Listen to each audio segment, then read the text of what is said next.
Hey guys, what's going on? Welcome to the show. Welcome back. It is a very special Thursday afternoon. We are doing Action Movie Anatomy here, talking about one of my favorite films of all time, a film I watched probably 100 times growing up, and I can't wait to break it down in a very special format episode. This is Grosse Point Blank on Action Movie Anatomy. We'll see you guys in just a second. Welcome to Popcorn Talk, featuring movie discussion, news, and interviews. Popcorn Talk. We talk movies. And now, here's Popcorn Talk's Action Movie Anatomy. Boom!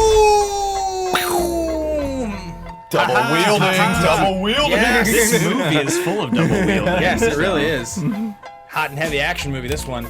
Romance, laughs. Oh my god, just like today's show. Is it a romantic comedy first or an action movie first? There's plenty of things to talk about on today's show, guys. What's going on? Welcome back. Are you confused right now? Are you blown away right now that you're watching an episode? And on the other side, we had to split Andrew Guy into two halves. His white side and his brown side. This is what represents Andrew Guy right now. It's like a Venn diagram. No, guys, it's Action Movie Anatomy. We're here. It's Thursday. We've only been doing the show on Thursdays for like a month. I was used to saying Wednesday afternoon for 3.5 years. It's true. It's Thursday. Yeah. What changed, weird. man? Scheduling. Andrew's not here. That make a lot of sense, actually. There were some tough things. It wasn't that crazy. So I'm going to be over here in the chat looking at people. Oh, look at that. People are excited. I got a smiley face. Ooh, they don't like you guys. I'm just kidding. What? No. We expect that. So yeah, guys, we're here to talk Grosse Point Blank. This is a movie that I loved growing up. This was like because it was one of those soundtracks that all your friends had. This was a huge soundtrack. Yeah. And Cusack in this time was a hot shot. People loved John Cusack Oh, in he the was 90s. killing it, yeah. And then somewhere in the last 5 years, no one talks about this movie anymore. You know, What The happened? Raven happened, and then Yeah. His last big movie was like 1408 or something, right? No, are you thinking about Identity? Or Was 1408 first or Identity first? Identity was first. Identity was But way I feel like first. 1408 was the last time people were like, John Cusack did another really good movie. That's a Yeah, I feel like that was surprisingly the good last one. movie. 1408? Yeah, it was one of those Stephen seen King it? movies Never that seen came out and was Oh, I haven't like, seen it. He's really good in it. yeah, it's The one of Room? those like smaller scale Stephen Kings where people are like, I don't know, and then you saw it and you're like, this is a nifty little fleck right here. You know? good film, actually. Yeah, exactly. It's really good. I think you'd like it. Interesting. 1408. Make a note of that. All right. So, guys, this is Action Movie Anatomy. We talk about action movies on the show. Those action movies adhere to 4 basic rules. Rule number 1, the hero always plays by their own rules. Yeah, I'd say Blank plays by his own rules. I mean, he kind of does what he wants. That's his whole character. Yeah, so much of his debate is like, I don't want to join your squad and do a structural thing. Only his own rules, the entire time. Rule number 2, the hero and the villain are always the smartest people in the room. I guess Grocer is the other smartest guy in the room, kind of, because, like, he's the only guy that you feel like Blank, like, kind of a little bit fears. Like... Yeah, I mean, He gets under his skin, Gets I under think. his. I think he gets irritated, but I don't feel like he fears. I never once felt like Dan Aykroyd had an upper hand on him. No, And, definitely not. Yeah. Rule number 3, the movie is driven by a police, military, political, or mercenary figure. He's a mercenary. That's the definition of a contract killer. They have that whole talk where he's with Minnie Driver and doing that whole definition of what he does. Yeah. And rule number 4, there's at least one explosion, which there's a huge explosion. It's a huge explotion. The mark. Yeah, the that's right. ultimate. Yeah. That's a great moment. I love when he like just looks down. Yeah, that's great. No, I'm not okay. I'm hurt. I'm pissed off, but I gotta get a new job. So those are the rules of Action Movie Anatomy here, guys. We are on the Popcorn Talk Network, the online broadcast network dedicated to talking movies, all things movie related, and doing it pop culture by the bucketful. Quick shout out to our brand new patrons. Welcome to the Action Army. We've got, Hey guys. yeah, Kristian Hestus, who you upped your pledge, and Anaconda are both patrons that I want to give a big salute to. These are going to give the customary. We salute you. Thank you for being in the Army. We'll talk more about Patreon later. But without further ado, I think we should probably tease the segments and get into the trailer. Coming up today on the show, we're going to be over-sieged. Over-sieged, under-sieged, properly sieged on John Cusack. We're going to be answering your AMA questions, and we're going to be talking about our 5 favorite movie soundtracks of all time. Let's get into the trailer. Dear Points High alumni, can you believe it's Wow, been retro 10 trailer. years Hey, that's the since ending I song. left Grosse Point? Don't tease me. Plays you a know couple what I do for a times. living. And they hear us. Just honestly don't Yeah. know what I have in Oh, common yeah. with those people anymore. I hate Andrew Guy. I want everyone to know So that. glad he's not here today. That was the only reason I almost agreed not to show up. Yeah. I said they can hear us. Debbie, don't kill anybody for a few days. See what it feels like. I'll give it a shot. Alan Arkin, that was Great. great. There's so many ways you could have done that therapy role, and he's great, man. Yeah. I This is one of my 10 favorite songs of all time. This song. Under Pressure? Yeah. Oh yeah. Ice Ice Baby. I'm going to be talking specifically about that moment in this episode where he's changing in the mirror. Yeah. Thanks to time. Great moment. Fantastic moment. One of my faves. This movie actually, believe it or not, this time through, and it didn't do this when I was younger, got me kind of teary-eyed a couple different moments. Did it? Yeah, it didn't used to do it to me, but I think there's something about the like sort of mortality of like adulthood that I think maybe is more. Now that at 30, I can connect to his character so much more. Yeah. It's All so- the psychology stuff comes out so much harder when you're older. Yeah, and the stuff with his mom. I mean, there was just stuff I didn't really remember about this movie. It like hits a little harder. I thought that was because I saw he's a co-writer on it, the Yeah. fourth co-writer, and I'm Right. like, he must have really been involved in the psychology character department Yeah. because I was pleasantly surprised by that. It was like, in a lot of ways, it's a character study of this guy. Yeah. That punk is either in love with that guy's daughter, he has a new Airplane. I'm gonna do that with my girlfriend later. I love Dan Aykroyd in this movie so much. Oh yeah, Grosser's great. It's a role where I don't see Dan Aykroyd. Yeah. He's arguably the best part of the whole movie, honestly. In some ways, I could see why people would favor him. Pooch Puncher. This trailer is spoiler filled. I want you to think about this, and you don't have to answer it now. But Debbie, will you marry me? This trailer is spoiler filled. Yeah. Incredibly. Yeah, seriously. I mean, before we get into it, the only reason I watched this ever was because we were doing it this Yeah. week, and I had never seen it until yesterday. I broke my vow. I knew, I promised myself I would never watch another Cusack. But no, watching this movie, I was blown away by, because I remember when I was first started, I'm like, kind of surprised we're choosing this film. Not really much is going on in here. But then as it kept going, I Yeah. was falling in love with it, and by the end, I'm like, this is a brilliant movie. It's a great movie, and Yeah. it really is an action movie, which is the funny part. That Yeah. It's doesn't. When I thought about it, I was like, we stretched the rules a little. I mean, we had talked about maybe doing Home Alone this week, and like that's really stretching the rules. You push your own agenda out. It's an action movie. Yeah. You know, police, government, or military. Yeah, right? sure. People at the end. But anyway, yeah. So I think it's a reasonable trailer. I mean, we talk a lot about how trailers, the different eras. This is right love that. before trailers got into like '97 is still. They're not good yet. Yeah. Like the trailers that we loved from the '90s are not this kind of movie. They didn't know how to sell these movies yet. No. They're really bad. The movies from the '90s that the trailers are sweet are movies like Snake Eyes, Congo, like like those Movies movies. that really were sold off the Yeah, trailers. and they're bad. And, Yeah, like, they're it's- bad movies. Yeah, because we talk a lot about the trailer voice and like there's the different trailer voices. Yeah. So in the '90s, and sorry you guys who have listened to the show and watch the show every week, we're gonna talk about. You've heard this a million times, but my favorite trailer voice guy is the guy that did all of those trailers. He also did the trailer for The Edge. Yeah. And Okay. it's always like. It would take two scientists. Like, what's that guy? You know what I'm talking about? A photographer with an eye for beauty. Is it Don LaFontaine? Or I'm not sure what his. All right. Yeah, but he's like. It was John definitely- Bailey. It was John It was the guy Bailey. that was Yeah. on his trailer. And so this is like right in that era where like all the trailers, the good trailers were all like the thrillers and the dramas. Yeah. They didn't know how to If sell. you're crossing genres, forget about it. Yeah. I mean, but 100%. even watching the movie last night, I'm like, how would you properly make a trailer out of this movie today? Even I feel like it'd be challenging because you got to sell that. Because I was like, when there's action that's showing up when it gets to the mart, I was like, oh, Yeah. there's actual action in this movie. I thought it was just a romantic comedy. Well, and Yeah. the action when it shows up like is actually kind of Yeah, great. Like when he it is. stabs that dude with the pen too. Like Yeah. it's actually Or- pretty intimate and gritty. Like Totally, yeah. It's done correctly, and it's not surprising considering the director also did Miami Blues, which is a little bit more of like a crimey action movie. Yeah, and Big Bounce. and the big bounce. Which is the best Owen Wilson, Charlie Sheen flick. Let's you'll not actually jump the love it. shark. We have things to talk about.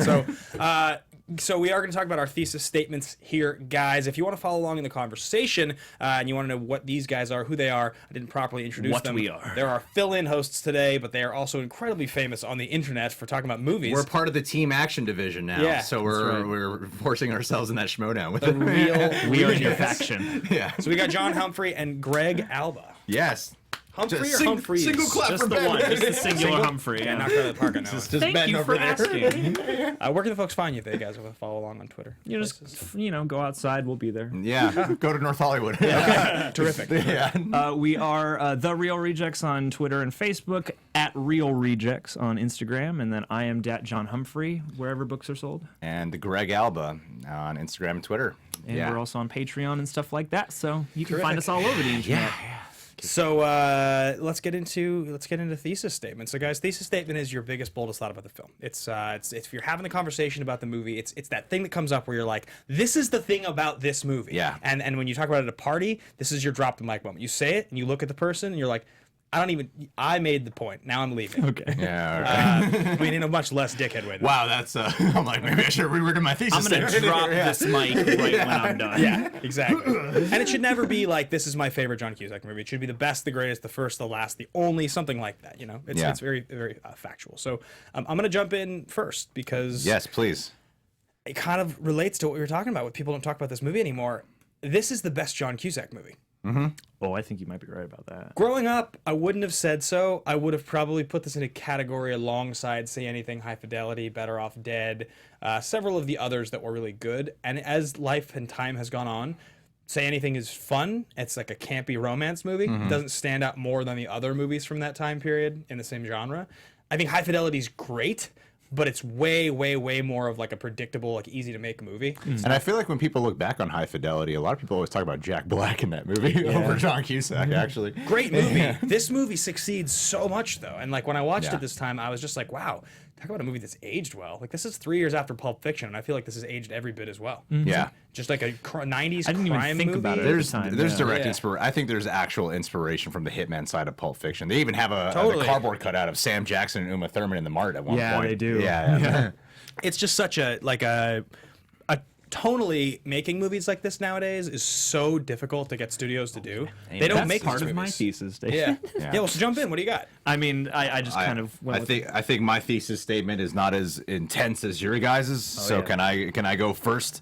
If you fail, you're fired. All right. Grosse Point Blank shows that the always charming romantic leading man John Cusack really wanted to be an action star but never quite made it, even though he definitely had the chops.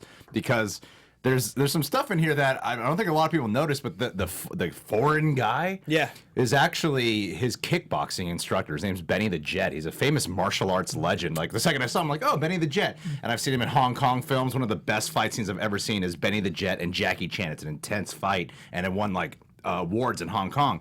You're talking about the overseas guy with like the real high slacks and the the turtleneck long and guy says the Felix pen. La Poubelle. That guy, I think they might have met on this movie, but for years he's been John Cusack's kickboxing instructor, and Cusack it's pretty obvious he wanted to be an action star. There he is.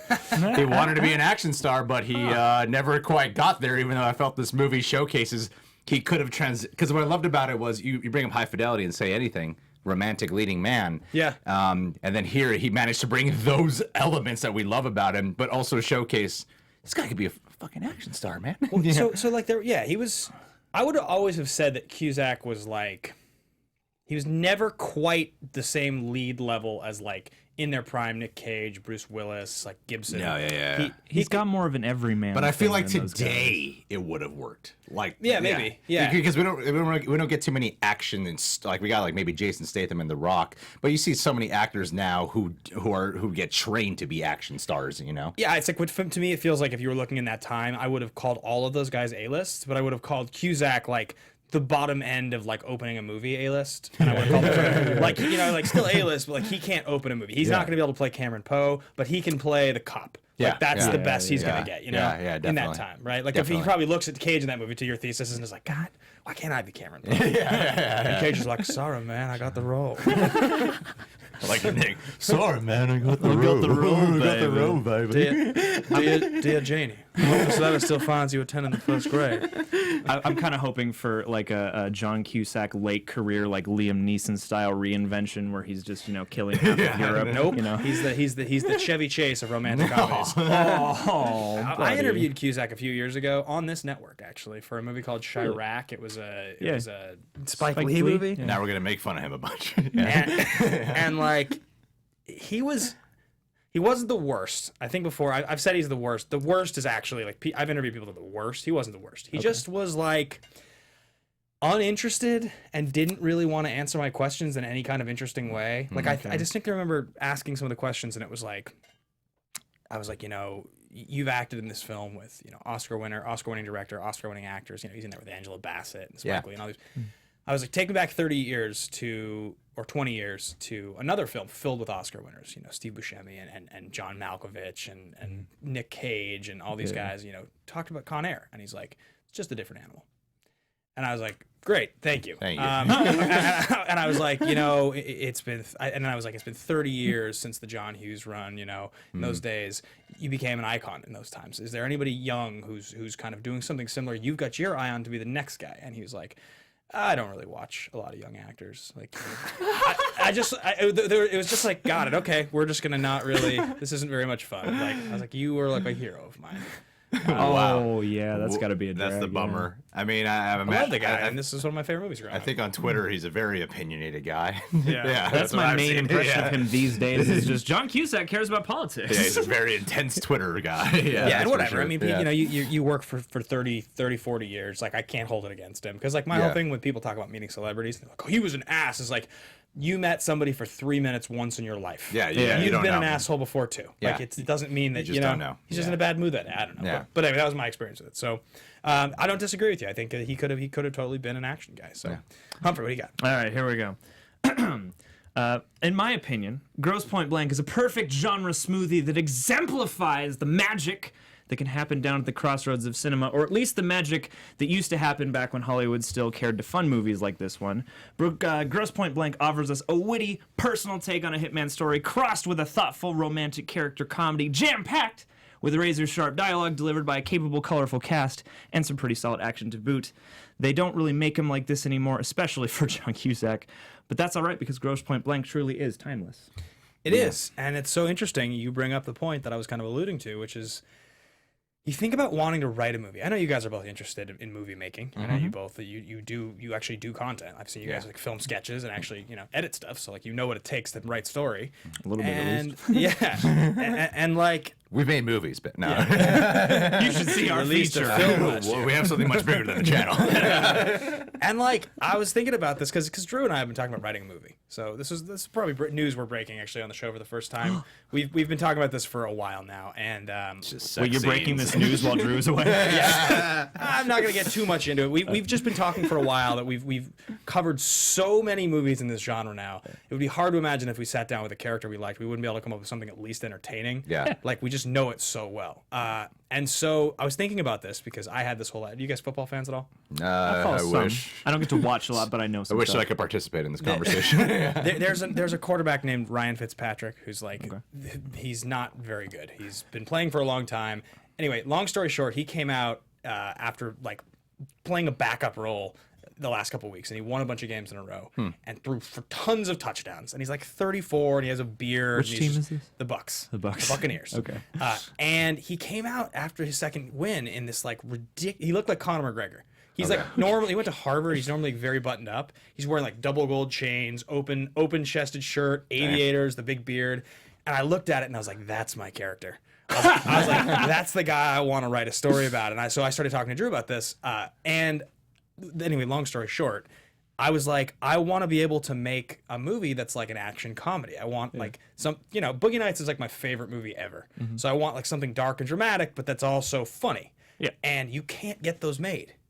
Nobody wants to make them. Like the only way you can do it is if you are a director and you actually are going to do it yourself. You find a way to do it. Yeah. But as a writer, you're not going to be able to like write that movie and get it made the way you want it made because they're going to turn it into a stupid comedy. What is this? What's the tone? What do we do? It's always the director's vision at the end of the day. So And they just don't fund them anymore. It's just they don't get made. And so you watch this movie and you're like, could you make this movie today?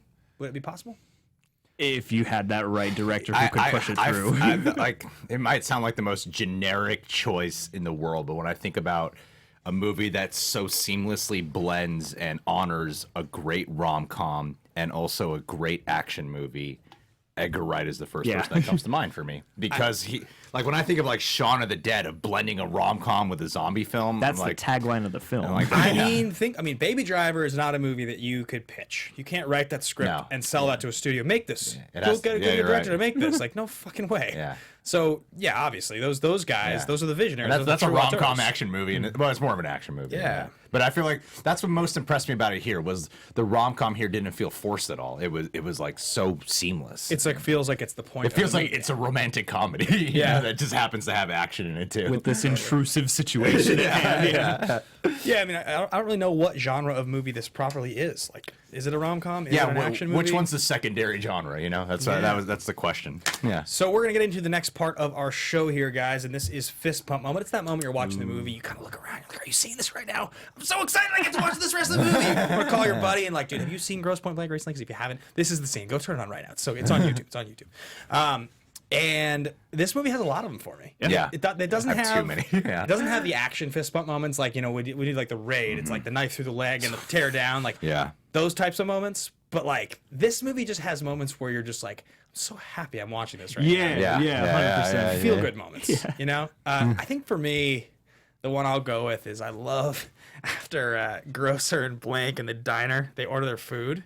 And he gets up, and the witch is like, "What the hell?" And like, they've been totally just like, "How big is your dicking each other?" And on the way, I love that that Blank on the way out's like, "Oh." Yes, it's just like that's amazing. Because like these guys are just like these like just broy jock dudes basically. You know, like it's just such a macho thing. I was just dying laughing when that happened. I forgot about it. That's a great scene. That just scene overall.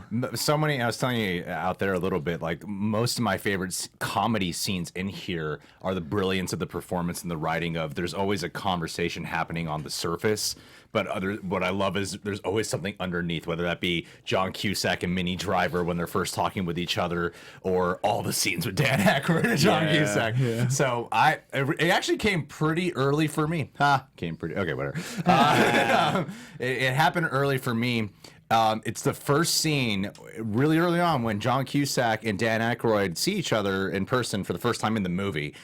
When they meet on top of the mountain, he's like lying about he's in Budapest or something. Drives up and the whole like, time, I can see it. I love the subtlety of like they're being like insanely polite, like with their words. Hand on the hip the whole time. Hands are on the hip. Like, do we shake hands? Are we gonna shoot each other? What's going on here? It was that moment where I'm like, oh, okay, I think I'm really gonna love this movie. Yeah. Oh, dude, I like all their interactions. I'm gonna like it's the best put part a of bullet the hole. movie. I'm gonna fuck the bullet hole in your forehead. Just Real like nice. just so good. So good. It's brilliant stuff. Yeah. See, those are great moments. The one for me as a kid that always stood with me over time was just the Ultimart fight. Just that whole, both the coolness of the fight itself. You know, it's like a shootout. You know, he's dual wielding, and Benny the Jet's got like a machine gun. Right. And the kid doesn't even care, and there's this like comedy element, and so you get kind of all of the physical elements of the movie in that one scene. And then rewatching it, for some reason, I really appreciated the opening because the opening kind of encapsulates the entire movie. Yeah. Where he's on a job and she's trying to pitch him his high school reunion while he's doing that. Yeah. And just things like that. I don't know. Like that stuff kind of made me really appreciate the duel, especially like rewatching it on this go really made me appreciate how much is going on in every respect of almost every scene. Yeah. You see, I respect that. I love that opening scene. But I feel like because this is my first time watching it, I feel like so many movies have kind of beaten that concept to death of like, they're a hitman, they're killers, but you know, it's just their job. It's a regular guy. Yeah, exactly. Yeah. So, but to watch the way the hitmen interact with each other in that department was like, oh, I don't see that. That's what was really unique to me. Well, I also love when you see Aykroyd there and you come out with the two guns. So much double wheeling. Damn, there's double wheeling. Because they gotta get off on that, especially like Dan Aykroyd and like those too, and especially in the ending shootout, he's always popping out with like those buggy eyes. He's running towards the house with two guns. It's like chubby guys. And actually, I don't know if anyone's ever fist bumped for Joan Cusack, but she's just great. So many of her, especially that one sequence where they get off Cusack calls her and they get off the phone, and then she switches back to berating somebody about like bullets about and the stuff, guns about the guns, and then switches to another call about soup. Like nobody can do that like Joan Cusack can, and like I adore those moments. Yeah, it's really, really good. I mean, I think, you know, so my second and third favorite films ever are Boogie Nights and Magnolia. And they're kind of like the same movie in a lot of ways because it's so much a continuation of the same actors. So much respecting of so many cocks. Yeah. Do you know about our series of impressions that we're doing for our patrons? Segue for a second. So for our patrons at the master sergeant level or above, we take your submissions for any speech from a movie you want to see in the voice of any celebrity you want to see, and then we get drunk and record them. Okay. So the first two went up recently. I did John Lithgow from Cliffhanger. Quaylen, Yeah. doing the Respect the Cock speech from Magnolia. Respect the cock. And I'm gonna Andrew join your Patreon. did Albert Finney from the Bourne movies. Albert Finney. Yeah. Doing the Bill Pullman speech from Independence Day. Oh, nice. A few hours. Yeah, so they're both up on the Patreon right now. That's pretty the funny. most rousing. The lift version of out that one I gotta speech. watch. I reference that Respect the Cock speech way too often in my personal life. It's, So, it's, I it's gotta watch Cruise's that. best performance.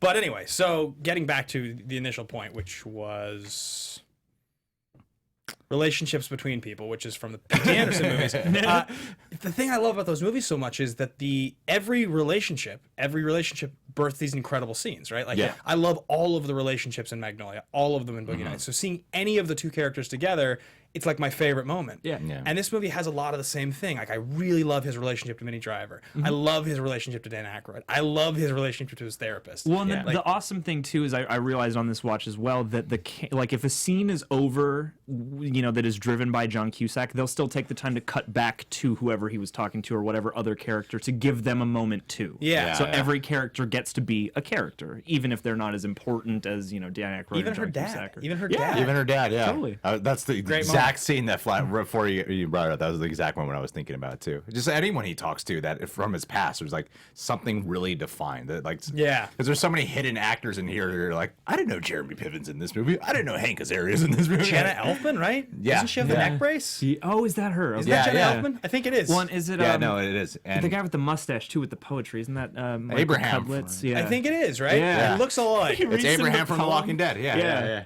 It's just like really, really young. Yeah. Oh, I love that scene. Do For you a think while. there's something here? that's great. There's some hidden conflict on her side. Yeah. Yeah, that's a great moment. Yeah, I love it. Well, So anyway, that is my fist pump. That is your fist pump. Did we all do Yeah, our we all got fist pumped. All right, we all we- got fisted just now. fist? Yeah, nice, excellent, Yeah. good use. We do it. Let's continue moving through the show here, Used guys. to getting fisted. We've got star profiles. Let's talk about where these guys were. So Cusack, 97. He had done City Hall in 96, The Road to Wellville in 94, and Bullets Over Broadway in 94. Bullets Over Broadway is a terrific movie. It is. It's an Oscar-winning film. I think Diane Wiest won Best Supporting Actress for that film. Pretty Has certain. Cusack ever been nominated? No, Wow. believe he hasn't. That's why he was so cold in that interview with you. Yeah, maybe, right? Let's actually find that out real quickly. Have you guys seen City Hall? It's not one I've I've seen ever City watched. Hall. No. Yeah, that's Pacino, and How was it? it's okay. I saw it one time. It was like, What are you talking about? It's a classic. Needs more Pacino. And High Fidelity is the only thing, and it's for a Globe, not for an Oscar. okay. Which is weird because I watched that movie and it did not blow me away. High Fidelity? Yeah. It's good. It's just like it's like a very. It's very like reminiscent of its time. Like it feels very like cool music. Yeah, Cusack, like It feels like it's for a very specific group of people. I feel like if you were like a teenager or above when it came out and you watched it, it means something to you. Yeah, it's also like not the most. Alex McFarland, who's one of our patrons and longtime listeners, said in here at the beginning that that movie is difficult to watch as a female, and it doesn't surprise me.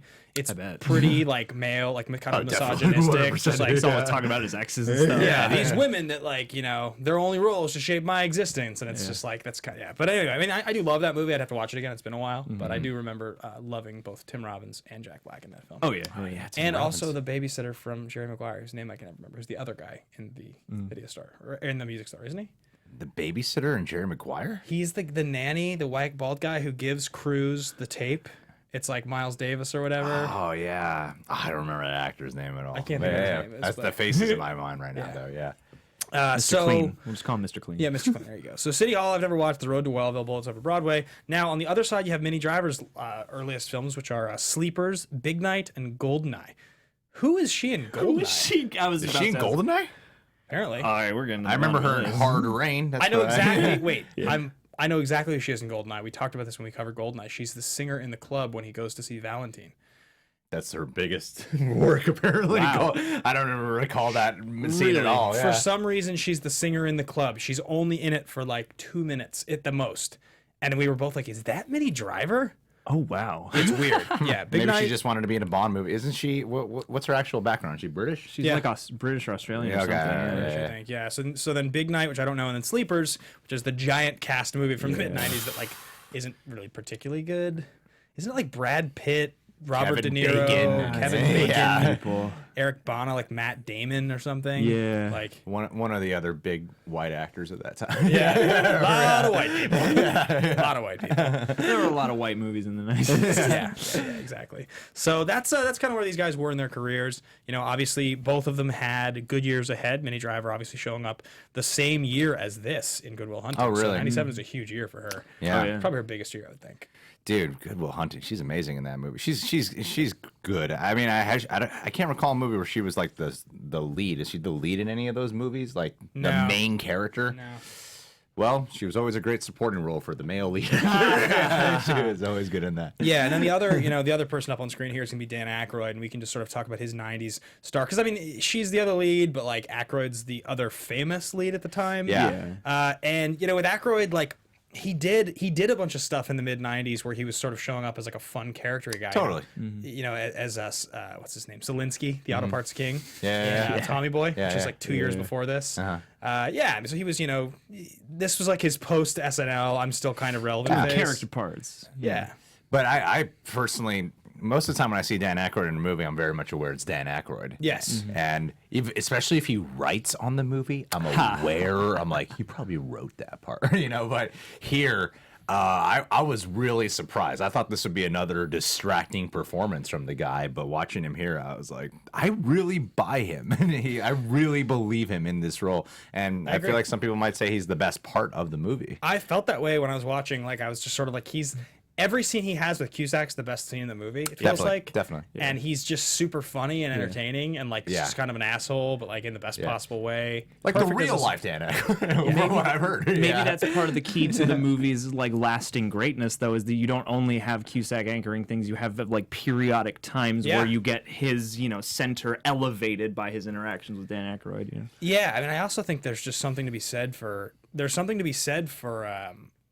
Like high school reunion, sort of this is like a coming of age movie. I in was some thinking ways. about that too. Yeah, because I didn't want to like go flat out and describe it that way, but it does have a certain like inner growth, you know, Yeah. letting go of stuff from when you were young. Well, like, I also feel like Dan Aykroyd's character is kind of a representation of who John Cusack could become. Right. Because he's only 28 in the film, John Cusack's character, and Dan Aykroyd's obviously older and is desperate for attention and all that. You know? It's a weird thing. It's another one, which is, guys, sorry, just waxing intellectual about getting old, but like, it's another weird thing to watch this movie now and see that, like, I remember watching this as a kid, and these were all like adults. These were all like full on grown ups who were like, Yeah. high school reunion. Wow, like, these are old people. Yeah, They're all 28. yeah. yeah, right. Like a lot of 28-year-olds that I know are like just getting their first decent job out of college. Times have changed. Very changed. Yeah. Like, I'm a big fan of the show Friends, and that's how I feel when I watch the entire series every time. I'm like, oh, they're only 28, but damn. Yeah. They feel like 40 year-olds in New York. Yeah. It's funny. It is funny to see how times have changed. And I like this. I also feel like the element of, like, you know, killer who sees a therapist has been beaten to death a lot. This is before Sopranos. Before Sopranos, before Analyze This, you know, before all this. And there's a William H. Macy movie where he's a hitman. Nev Campbell, William H. Macy, I forget the name of it, but he's a hitman, and he sees a therapist as well. And so I've seen that element done a lot, but here was also one of the best parts of it too. Well, I feel like they really used it in this movie, and the way they funny drew shit, that yeah. dynamic is half the time John Cusack's character, like Martin, is doing the therapy for Oatman, you know? I love when he says to him at the beginning, and he's like, "I'm scared of you," and he's like, "You know, I would never say it." And he's like, "Well, I know where you live." Yeah. He's like, "Why would you say that?" And that's the thing too, is like I feel like in a lot of those dynamics of like hitman and a therapist, there's like a very obvious gimmick that a movie like I like Analyze This, but that a movie like Analyze This does play Yeah. on, and I appreciate that scene especially because like you get the whole conundrum of that entire conversation. They both have a point. You're like, yeah, this guy should be allowed to have therapy, but at the same time, yeah, if I'm scared of you, this is going to change our whole discourse, sure. you know? Yeah, so that's going to wrap that part of the show up, guys. Let's get into production development a little bit. Before we do, I want to remind everybody here that we have a Facebook fan page. We have the Action Movie Anatomy Facebook fan page. You can go find that. It's run by several of the most awesome fans in the entire world that moderate the whole thing for us, so go check that out. There's like 1,500 people in it right now. And there's also the Team Action fan group, which is for our Schmodown personas, which, you know, are just us. but More like sunglasses. how the real life them are. Yeah. This is all a Where guy. is- This is the act right here. Yeah. Oh my God, there's some matches coming up, guys. I gotta say, I just turn. I like take the Andrew Guy in me and I channel it. I just channel it. I can't wait for you to see it. So I'm excited. but anyway, so let's get into production development here. We've got the writers on this film, Tom Jankiewicz. Tom Jankiewicz, Yeah. may he rest in peace, is the brother, or was the brother of a good friend of mine who actually like helped kind of catapult this phase of my life. Like not necessarily the YouTube part, but you know, I've done a lot of stuff like in the horror community, and like meeting Pat, you know, kind of catapulted all that. So that's also been a kind of a strange thing about revisiting this. Is like, oh, like he wrote this, right? Yeah. At least and he has a story credit too. So Yeah. I mean, the writers on this film. I mean, the story is basically that the initial script for it was written in like 1991 by Tom Jankiewicz after receiving an invitation to his 10th high school reunion. So it's interesting to think how long these scripts have to gestate for before they hit the screen. Yeah. And it's always like that. Like, yeah, not every time, but a lot of so them. often you read that the script was in development for 8 years. Especially if it's an original This piece. feels you know. like one of those stories. to Yeah. me. Yeah. 100%.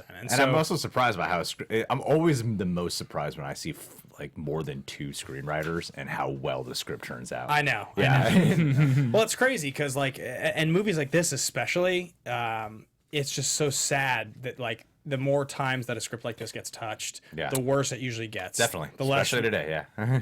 the less realized. I mean, a friend of mine wrote that movie Gringo that came out earlier this year. Oh yeah, Oh, the Joel Edgerton one. Yeah. with the and- weed pills. Yeah. Joel Edgerton's brother directed it or something. Yeah, Nash Edgerton. Yeah. And I talked to my buddy, and he was just like, it just didn't. When I watched the movie, it just didn't feel like my script. He's like, it just didn't. It Yeah. just didn't feel like the movie that I wrote. And you know, I was like, I was entertained by it at least. And he's like, it just did. I wrote the script, and that wasn't it. And like, you know, that's tough. Yeah. That's yeah, like, definitely. yeah, I gotta imagine. I mean, I've never been quite in that position, but I gotta imagine it's sort of like having a girlfriend and then re-entering the room and somebody else is with her and she's a totally different person. Yeah. You kind of. Which is also like one of those things where it's not even just necessarily the script; it's the direction of the script. Like, Oh, yeah. if you don't take your own material to the screen, like It's gonna be could different. feel It's, totally it's different. out of your hands. You gotta let it go. That's Yeah. why when you were talking about writing and directing that movie that you and Andrew were talking about, Yeah. I'm like, yeah, you probably want to direct it because it's probably gonna be 100% different by the time someone directs it. Yeah, let me just start a new career real quick. Yeah. But the director, George Armitage, also did some writing on the script. The initial draft of the script was 132 pages. The rewrites came back at 150, and he was like, you guys are fired. He spent most of pre-production rewriting the script. And so this is one of like 4 movies that George Armitage made. He started making movies in the late He makes like a 60s. movie every decade. Yeah, It's looking one at of those IMDb, and I'm like, wow, how did you make Grosse Point? This movie's amazing. I haven't seen Miami Blues. It's fine. It's fine. It's like 1990. So is Grosse probably. Point Blank the only like great movie he's made? Okay. I mean, other than all The right. Big Bounce, of course. Oh yeah, Oh, yeah. nothing can really That's top one of my that. favorite It's movies on of all theaters. Yeah. I've never seen The Big Bounce. Oh, you haven't? It's worthwhile. It's all right. What are some of your guys' favorite action comedies? Like not like we're not doing a segment on this. Just curious, like some like action comedies that you like feel like really hit a nail on the head. Hot Fuzz always. I watch Hot Fuzz is Hot Fuzz is really a great good. one. That's one of the best ones. You know, I really like Shanghai Noon a hell of a lot. And that feels like an Shanghai odd Noon's great. choice. Like The movie's fun. I would link back to Lethal Weapon, of course, the first one, but Shanghai Noon to me, there's something. Because I think of action comedy, I usually think of like guns and shit. You Yeah. know? But I don't know. I can flash to fight scenes, and that really gets to me. Is Shanghai Noon a hell of a we've lot. got a whole conversation going in here about which action comedies would be fun. So I've got Paul Denuzzo suggesting Hot Fuzz. We've got Long Kiss Goodnight as a suggestion. Kung We've Fu got Hustle. Kiss Kiss Bang Bang. The Predator this year. I didn't see it, believe it or not. Oh, you have to. hilarious. You have to see it. It's great. Yeah, Bad Boys suggested by Jonas Tiger here. There's some fun ones. These are all Yeah, movies we yeah, haven't yeah. done yet. We actually haven't done Bad Boys yet. You haven't done Bad Boys? Should have suggested that. You ain't seen Bad Boys 2. I've seen Bad Boys too. Oh, neither of us are the biggest Bad Boys fans. It's fine. No, that's why I didn't say it when you were asking what my favorite Yeah. action. It was funny when I was like, I asked you guys for suggestions, and you were like, "Here's 6 movies I love." I was like, "We've literally covered all those." Yeah. I haven't seen all 180 episodes of action movie. Well, it's hard. I mean, if you want to, suggest an action movie. So, but anyway, so yes, Miami Blues is just fine. The Big Bounce, I've never seen. I don't know great things about it. But yeah, this is a truly great movie directed by George Armitage. You didn't seem too excited when I suggested this. but I personally really love Mr. Like as a personal Mr. and favorite. Mrs. Smith? I really love Mr. and Mrs. Smith. I think that movie is like that movie a lot, hilarious, and I think it's cool. I Like, saw it I last year for the first time. Oh, really? First time? Yeah, it's a Doug Liman movie, which Yeah. I generally like his movies a lot. I've liked at least 2 of his movies a lot. 3 of them really, if you include Swingers. Like Swingers, Edge of Tomorrow, That's right. and Born Identity are all fantastic. Mr. and Mrs. Smith is fun, but it's a little gimmicky. I don't think that movie, The Wall, he did is very good. Jumper's awful. Jumper's awful, yeah. I hate that movie. I enjoyed it on a Cheese Factor, but I'm fully aware that it's a bad movie. Yeah. I mean, he's just a bad actor. I mean, just Hayden. Hayden Christensen? He's not a good actor. Yeah. I can't. I think I saw him good once. Every time I hear someone says like, "But have you seen this?" I'm like, "Nah," because Have you everything seen else Shadow I've seen, Glass? he's bad. Yeah. Roxy Stryer loves that movie so much. Which one? Jumper. Jumper. I'm sorry. She loves Hayden Christensen, not Jumper. She's the one that argues that he was great in the prequels. Oh, no. She'll argue like till the day she dies that he's like amazing in episode 2 and 3. Oh no. I kind of want to hear that argument. I think it's like a movie fights argument at some point. Like I think she's on there like doing. She's been featured by Screen Junkies at some point making this argument in like Bizarro World. They're like, we have to put this in video. Like, Oh no. But anyway, so I think probably my favorite that we've ever covered on the show was The Nice Guys. 'Cause I love The that movie. Nice Guys. Why didn't I Nice think Guys of are that? awesome. That's an amazing film. And Kiss Kiss Bang Bang. But I think more of those are for me. Those lean way more into the comedy element than action. Yeah. And I try to find something that, like, for your question, I try to find something that encompasses both a lot. Hitman's Bodyguard's like okay. I didn't mind it? it. It was all right. It Yeah. was like it was okay. But yeah, definitely I think my favorite is probably The Nice Guys. Does Shoot 'Em Up have comedy? I've heard Shoot 'Em Up is kind of a comedy. He's eating a carrot in the opening scene from what I've read in reviews. That was the tail end of the 4 years of Clive Owen being famous. It was great 4 years. Yeah, now we just covered Children of Men. It was crazy. It's another guy, just like Cusack, which I think leads us actually into this conversation, which can be Over Siege, Under Siege, Properly Sieged, John Cusack. How do you guys feel about John Cusack? Do you think he's overrated? I mean, what is he underrated? Like, what do you think? You know, growing up, anytime I'd watch a John Cusack movie, even the ones I liked, I would always wonder to myself, like, why do people love John Cusack? He just seems like such a normal dude. His 80s career, like Say Anything and Better Off Dead, and those Yeah. movies that kind of made him famous, he was very, very likable in those days. Yeah, I feel like when I get older and I watch his movies where he's beloved for, I get it more because I could pick up on the subtleties. So growing up, I thought he was overrated. But then once in a while, I'll watch something from his past that can show me why he's great. Like this is easily the best John Cusack performance I've ever seen. Yeah. So with the idea of thinking he's overrated, but then he's also not insanely popular, and like what you were talking about when he was popular, he wasn't like the top of the list. Yeah. So I would say he's properly rated. He's sieged. Like he meets the right level of like some people love him, some people are kind of whatever. But Yeah. he's never been like box office gold. This guy's overrated, you know. In the 90s, he had enough credibility that you could open a movie with John Cusack as one Sure. or two leads and it would work. Like there's a run all the way, if you look through here, to the time that he was in, because being John Malkovich, like High Fidelity in those first And, few years like, in the 2000s. Being John Malkovich, I think he's amazing, and everyone's great in that movie. But I think John Cusack really gets weirdly vulnerable in that film, you know. I mean, if you literally look, if you go like we'll do this sometimes. You look at like the run from, let's just say, this Identity, movie. the Must Love Dogs, you know. So let's just go like the 5 years. Grosse Point Blank 97, Con Air 97, Anastasia 97, Midnight in the Garden of Good and Evil 97. Oh, that's a good movie. Yeah, Thin Red Line in 98, Pushing Tin, Cradle Will Rock, Being John Malkovich, High Fidelity, America's Sweetheart, Serendipity, Adaptation. He's in real movies here. He does Runaway Jury in 03 and same with Identity, both pretty big casts. And then I like both of Well, them. the thing he's in a lot of like Con Air. I don't think of John Cusack No, at all. yeah. He's getting parts in big movies. And then literally The Ice Harvest, Must Love Dogs, The Must Love Contract, Dogs. Grace is Gone, 1408, Martian Child, Summerhood, War Inc. Yeah. And then he doesn't I do saw another War movie. Inc. Yeah, like 2012. Like so he just I saw that. That's right. He's in 2012. He's the limo driver against the end of the world. kind of like Have you done 2012 on this show? Are you gonna? no. We've done one Roland Emmerich movie, I believe, ever, and it was White House Independence Day. Down. Okay. And Did Roland Emmerich direct the sequel, or did Dean Devlin direct the He sequel? did the sequel. Yeah. So we've done 2. The sequel was the worst film we've ever covered. Oh, boy. The first Independence Day we like tore into. We like watching it again. It was like, this is very bad. This has a great speech, and the rest of this movie is It's a unwatchable. cheesy That's what movie. everyone keeps telling me, that if you revisit it today, you'll see it's not a good movie. It's like actually offensive to watch the treatment of Will Smith in the 90s. It was so fun at the time, and you go back and you're like, somewhere along the early 2000s, you made the decision to start just like acting like yourself instead of like doing this gimmick. Yeah. And the gimmick is like not very fun. It aged very badly. It feels very like you're just like the Fresh Prince, but an action star. Like you're kind of like a little bit hood, like nah, cool. And then he just drops it, and you're like, so it was just a gimmick that Hollywood really wanted you to do. And there's a lot of actors in the 90s like that, where you watch Chris Tucker, you watch Ice Cube, and it's like,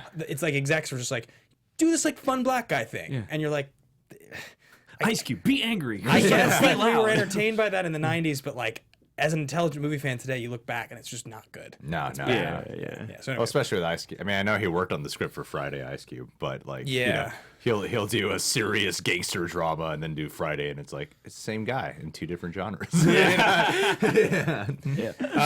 but so you, who said overrated? You said overrated? You said I underrated? said properly rated. Properly rated. Yeah. I probably would agree with that, because the thing is, like, looking over John Cusack's IMDb, it's like there are great movies he's been in, but that he's not the central focus of, and there are also just a whole lot of like okay to straight to video fare. So I feel like he's had such a wide shotgun blast of different kinds of movies and stuff. There are movies like, I feel like in an isolated situation, like in a Grosse Point Blank, you could go, he's seriously underrated, but overall I think he's just properly sieged. Yeah, I would say like this is an underrated performance, but I would think overall his trajectory, I'm like, yeah, no one really like loves this shit. No one's like, John Cusack easily #1, you know? Yeah, and even the movies he's great in, it's typically like the movie around him's also great. It's like you mentioned Midnight in the Garden of Good and Evil, which I think is a great movie. I think he's really good in it, but there's a whole lot else to that movie. makes Other sense. actors too as well, yeah. I think I'll say Under Sieged, Really?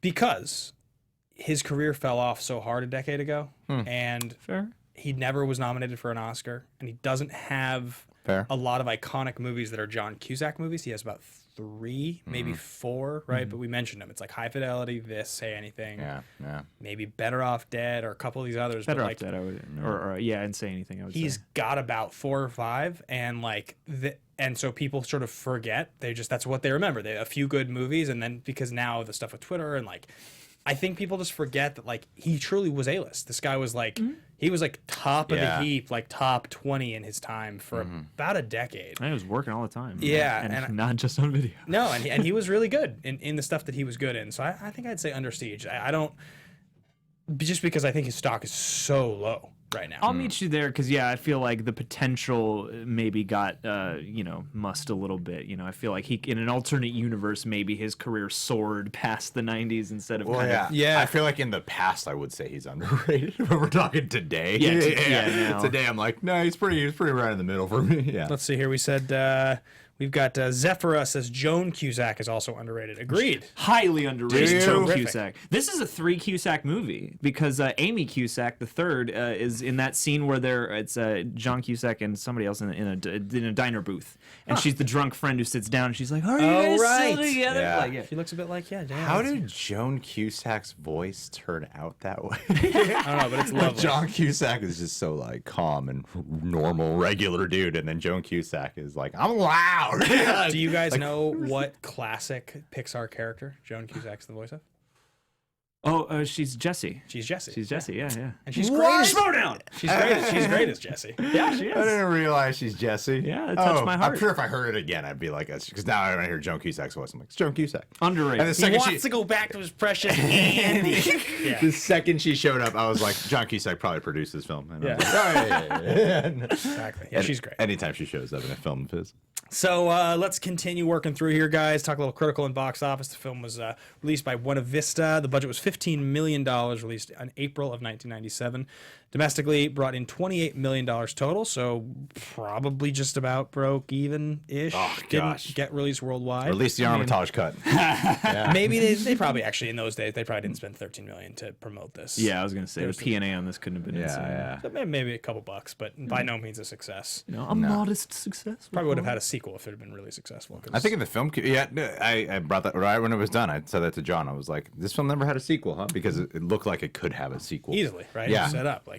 I'm glad it didn't. I mean, I think Yeah. this is one of those Yeah, movies that really ultimately. belongs. Minnie Driver dies. They kill his dog, and he goes after the Russians. Yeah, That's funny. Actually, bring that up. There was there were some questions about films that you think could exist in the John Wick universe, and somebody was Grosse Point Blank. suggesting this movie as Totally. possible in the John Wick universe. That- which I thought was kind of they funny. have the 4 years together. I'm like, Yeah. this could be the John Wick prequel. Toss Leon in there. Let's do it. Yeah. So this is a good one. It opened number 4 at $6.8 million. Number 1 that weekend was Anaconda over killing machines. Snakes don't eat people. Oh, they don't, do they? Don't they eat Ice Cube and Owen Wilson? Yes, they do. They don't need Ice Cube in that movie. They don't? And they ate Owen Wilson, who would later go on to star in George Armitage as the Big Mouse. We Owen Wilson, known at that time as Owen C. Wilson. Yeah. when we did Anaconda on this show, we had so much fun with the John Voight sweat stain. Oh, Yeah. It's just there. It's just there the entire there. movie. Yeah. He's so wonderful in that movie. He elevated that movie like it should have been like a 3, and he elevates it to like a 7. He's so good. Yeah. That's 4 whole points. Yeah. It's not bad. It's really strong. I don't. That's one of those movies that I think I've seen all of, but just never in the proper Yeah, order. right. A lot of television. Oh, yeah. Yeah, it's Oh, been yeah. on cable a lot of times. Critical on this film puts it at a 7.4 on IMDb, which is probably a little low in my opinion, honestly. I don't know how the IMDb rating thing works. Yeah. Who's voting Because there? every movie has like either like a 6 to 7 or a 9.8. Yeah, Right. yeah. And then it's Rotten Tomatoes score. You've got 80 by all critics, 79% by top critics, and 87 by audience. That's a little more accurate, in my opinion. That seems about what I didn't go wrong. I specifically didn't look up anything before coming here Yeah. because I'm like I just want to stick to my own opinion on this one today. Yeah, Yeah. I think this was about right. So before we get into favorite line, I do want to talk quickly about a segment that we prepared, which is going to be favorite movie soundtracks. This film had a soundtrack that was so popular that they released a second volume of the music. And it was one of those soundtracks, again, like kind of like Dazed and Confused or Pulp Fiction that in the 90s everybody kind of had. There was a time and a place, kids, some of you don't remember, where movie soundtracks were a thing, that if you had a really good soundtrack, it could kind of elevate the brand of the movie for a while. definitely. Yeah, Space Jam. Yeah, totally. just 1 year before. Suicide Squad. Yeah. And the soundtrack for this film is fantastic. So, in honor, what are a few of each of your favorite movie soundtracks? I feel like guilty about this question because honestly, I didn't start paying attention to soundtracks till only a few years ago, but there was one movie that caused me that ignited that spark, and that was the movie Drive. When I So saw, good. When I saw Drive, it was the first time I'm like, damn. Fucking music in this movie, you know? Kavinsky song "Night Call" is like the best thing. Oh, people, whoever watched that movie would at least download the soundtrack or a few of those songs. Real Hero, all those songs. Like, and I've seen so many. I feel like after that movie is when so many movies started including that kind of like pop music. And a lot of these Synthy like 80s pop yeah. music. If it's an L.A. noir thriller, they're gonna have that kind of music. And because Drive really introduced That I think. moment in Drive, I would like if you were talking about like eras of cinema. I think I would probably reference the moment where it opens with the helicopter shot over LA with that song because it's just such a powerful moment. Yeah. It just feels like you're like shit. Yeah. You're like, this is cool. Yeah. Yeah. I feel really cool watching Yeah, this. And it's a perfect establishing shot for just the whole movie. Yeah. You know? Yeah, the Totally whole agree. song. And I also have, I won't go through all of them, but I was thinking about a real personal one that might seem like an odd choice, but it introduced me to classic rock. And I realized that after I saw this movie, it didn't hit me till yesterday, but after I saw this movie, I started listening to a lot of classic rock, and that was Fear and Loathing in Las Vegas. Great soundtrack. Yeah. Somebody to Love. When I heard that when I was a kid, I started listening to it. White Rabbit I got from that movie, and then I just kind of went on a binge fest because of that movie. Yeah, also, I mean, those old soundtracks, a lot of them would have clips from the movie, lines from the movie cut Yeah, in yeah, between yeah, the songs, which I yeah. always remember. They've got the opening, we've got a case of Downer downers and uppers, all the whatever he said. I can't remember all the ones. Can't stop here. Backcountry. Pulp Fiction for sure. Without a doubt, I feel like that's a cliche choice, but for sure I would download those songs. And I know this isn't like the soundtrack, so I'm like, should I put Baby Driver on my list? And I probably would, but honestly, like ones that are actually scored, I have The Dark Knight. That was the first movie soundtrack, like composed for a movie that I would download. And Tron Legacy. Notice I haven't said I bought. And Tron Legacy is so good. Tron Legacy, like if you don't like that movie, that's a bomb soundtrack. Though, Incredible. Yeah, it's an incredible soundtrack. Yeah. All right, I started off this list with a controversial names movie, but Super, James Gunn's movie, has a terrific soundtrack. Is that the one that does it star Rainn Wilson or Michael Rappaport? Rainn Wilson? Yeah, where he's like a DIY Never heard them get superhero. confused before. Wasn't Michael Rappaport in like a similar movie? Like, wasn't he in like some stupid movie where he was like a superhero? Cop Was he in Land. like Defender or something? Superboy. Something like that. Because there have been a bunch of those, like Ryan Reynolds is in one. I think he was a Ryan I Quanten think he was is in a one. dad in one of those movies. Like he was a Something, dad to the main character. I think I know what you're talking about. But yeah, there's a movie called Little Boy. Yeah. But yeah, Super's got a great soundtrack. That's one of them. In fact, I also had an Edgar Wright choice, but I decided to go with Scott Pilgrim just because you had like Beck doing a bunch of the music for that soundtrack, and you had somebody twins or one of those like electronic acts did a bunch Dust of those Brothers things. or something? The Dust, I think it might have been the Dust Brothers actually, and then like Metric and things like that. That's got a really sharp soundtrack, and it's one of those ones that has both the cast recording and then the original songs recording. Yeah, right. So if you want to hear Beck sing it, you can. Yeah. So that's like a really groovy soundtrack. Another one I thought of was Stranger Than Fiction, that Will Ferrell movie. Yeah, I love that soundtrack. Yeah, actually, and it's like co-curated by the frontman from one of my favorite bands, which is called Spoon. They're a I Texas love band. Spoon. Yeah, and a bunch of their songs are in it, but a bunch of other songs that he kind of helped curate that. So that's a great one.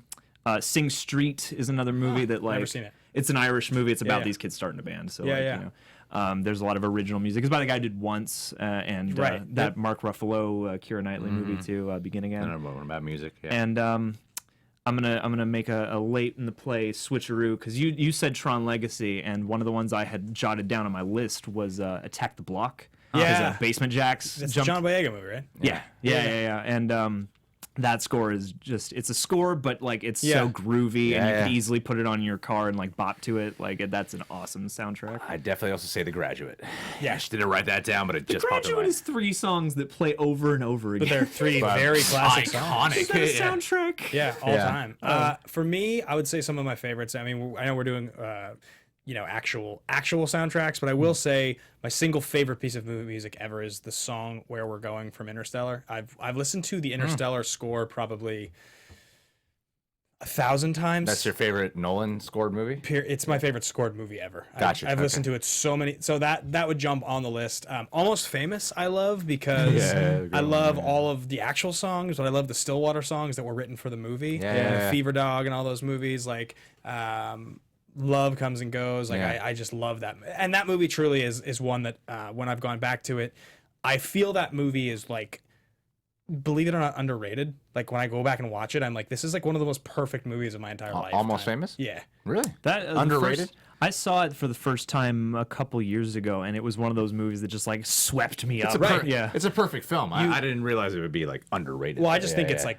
it's one of my 25 favorite films ever made. It's a perfect movie. It's awesome. Yeah, just it's like I think because of the time it came out, it was a film that like it appealed to a lot of different audiences, but younger audiences a lot. So there was a very like trendy sort of B. Penny Lane thing to it that I think it was a little less taken serious as an adult film and a little more of like a anyway. But so that movie, and I remember the trailer started playing up like a comedy. Yeah, exactly. Like when he's following her on the bus, him on the bus, and then she runs into the wall. Like they would always show that moment in the trailer. It's the best Cameron Crowe movie by like such a like. Oh, and I fucking love Jerry Maguire. Jerry Maguire. I love Jerry Maguire. But he followed out with Vanilla Sky, right? Yes, oh that's God, exactly right. Jerry Maguire Almost Famous then. Speaking of not necessarily great movies, though, honorable mention to Twilight Saga: The New Moon, because that's a pretty great soundtrack. Really? And if the movie felt more like that soundtrack, it might have been actually pretty great. Because like one of my favorite Dead Weather songs is on that album. One of my favorite Black Keys songs is on that album. Like I wouldn't have gone there. it's pretty great. My other honorable mention that I want to go with here is the movie Rockstar. Do you guys know this movie? With Rainn Wilson? With Mark Wahlberg. Mark Wahlberg Oh, and I'm Jennifer sorry. Aniston. I was Right? thinking of The Rocker. He gets his nipple pierced. He's in Steel Dragon, and he's the singer. Yes, He's like, just a couple years ago, I posted these guys up my wall, and now I'm one of them. That was my favorite, because I wanted to be an 80s rock star when I was growing up. That was like my whole thing. I had Okay. long hair, I was in bands. Like, What? So you Yeah. like Steel Panther every weekend? I like, they're a little too silly. I want like to see your high school yearbook photo. Oh, dude, you'll die laughing. I'm sure. But yeah, all the songs in that movie were written by all guys from that era. Oh. It was like the band was all like Zach Wilde from like Black Label Society and like what's his name, Jason Bonham, John Bonham's son, was the Yeah. drummer. So all the songs were written by like real guys in the rock and roll. And so Wow. yeah, so the songs like Stand Up and Shout and Blood Pollution, like they're just fucking great. I love that soundtrack. What's his last line in that movie? I don't know. He's playing at that coffee shop or something. I'm gonna take a piss. No, that's when he leaves the stage. Fuck. But I saw it one time when I was like 7. So we've been running on these songs for a second here. We got to start rapping here. What's your favorite line, each of you guys, from this film? I went with a Joan Cusack joint because it touched on something that I feel about Hitman movies anyway. But she says, "I just find it amusing that you came from somewhere." When she's Yeah. pestering him about going to, I wrote down a bunch because this movie's full of quotes and there's so Great much quotes, great witty dialogue. But that was one where I was like, "This is kind of it. Maybe not the flashiest quote, Yeah. but it is kind of thematic in a way where I'm like, yeah, this whole movie is about." Finding out the real person inside of this cold hitman, and I appreciated that. So yeah, that's one that grabbed me. My favorite quote. It's not like a funny quote, but it's. I think it's the defining quote. If there's one scene, I feel like you could show about like who's this guy and blah blah blah. It's when he's looking in the mirror and he's like putting on the tie and he's like rehearsing like how he's Yeah. gonna converse at the Yeah. reunion, and he says, "I'm not married. I don't have any kids, but I'd blow your head off if somebody paid me enough." When he says that line. Honestly, like you'd see like action moments with him in it, but the whole movie treats him like, he's a nice guy. He's a regular guy. He just happens to do this as a profession. That's But actually one of the other lines. I chose. it's that moment, the way he delivers that line, and also the look he gives in the mirror to back up following that line. I was like, oh, that's the killer. Right there, you see the psychopath, the guy who couldn't, lead a normal life, and it's in that line that I feel like really defines a lot of the movie. I think for me, it's got to be "Hey Jenny Slater." No, I think my favorite line is actually when he's talking to Minnie Driver and they're up in the rafters at the reunion and they talk or whatever, and it's this sweet moment, and he's like, "I'm sorry for fucking up your life," and she's like, "It's not over." That's good. Yeah, it's not over yet. I think that was great because you realize how much guilt he's had for 10 years and how much he doesn't like his life. Yeah. And they're only 28. Yeah. But he feels like at that point that it's over. I thought that was a great moment. Like their relationship in this movie is honestly like really took me by surprise how much I loved it. I just was like, it's rare that rom-coms get me in that way where you're like, God, I want these. I want it to work out. Yeah. You can figure this out. Stop killing people, man. So anyway, that's gonna pretty much wrap us up, guys. There were some AMA questions that I wanted to get to, but we just got so wrapped up. There are 3 action movie categories: totally ridiculous, totally legitimate, and ridiculously legitimate. These are some fun questions. Yeah, I think for me, this movie's got to be totally legit. It never loses me in any. It doesn't ever make me feel like it's too silly or it like goes off the rails or like find myself laughing unintentionally or anything feels stupid.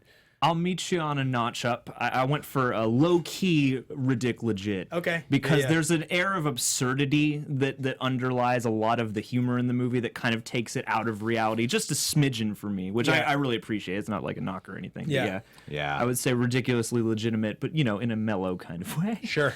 Yeah, I would say we were ridiculously legitimate. There's no better way to put it than how he put it. I'm like, yeah, that level of certain absurd moments, and I don't know Hitman, so maybe that house in the finale. I'm like, I don't know how if a guy could really pull all that off or not. Yeah, right.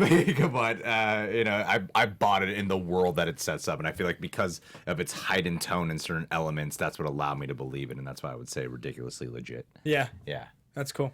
cool. Guys, Cool answer. there's only one last thing left, and that's called The Pitch. The Pitch. Normally Andrew does it at the same time. You guys didn't know it was coming. I get it. I jumped on you there. Yeah, I appreciate I that. tried. Guys, this is a weird one because I'm gonna be gone next week, so it's the first time So we'll ever be back. in years. We'll be back hosting. You guys are taking over the show. Andrew Guy will be doing Starship Troopers next week with special guest Mark the Android Andraco. Wow, we got Oh, Mark my. and Draco to come here. That's awesome. Where's Casper Van Dien? You can get him too. Exactly. Yeah, I He like can fill in Casper. for you. He's a good guy. He's a good guy. He's more handsome than I am. So.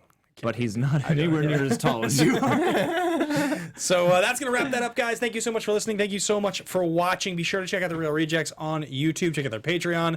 You can check out our Patreon, patreon.com/the... No, not the MMcast. That's my magic show. Patreon.com/action... Rewind. Armies. your magic show? Magic the Gathering. Yeah, I have a Magic the Gathering show. We'll talk about it off air. Patreon.com/... So many ideas. What a tease. Team Action. That's what it is. Patreon.com/Team Action. I blew that plug. We do extra content every single week, and we'll be doing reactions to the matches that drop this week, like Andrew versus Roca, my first team match, which will drop tomorrow with Riley and Dagnino. So go check all that out on the Patreon, and thank you guys so much for listening. Thank you so much for watching. Andrew will be back next week. Thanks to these guys for coming by one more time. Thank you to Give have it up. Thank you. Thank you for having us. This is a fun-ass show. You guys do a great job, and I think it's a really love. unique segment. So, yeah. Thank you. Love it. All right, guys. See you later. From producers Maria Menounos, Kevin Undergaro, Phil Svitek, and the entire Popcorn Talk Network, we would like to thank you for tuning in. For questions or comments, be sure to visit popcorntalk.com. I'm Sir Richard Wentworth, and this has been a presentation of the Popcorn Talk Network. The views expressed herein are those of the hosts only and do not necessarily reflect the views of the Popcorn Talk Network or its owners or principals.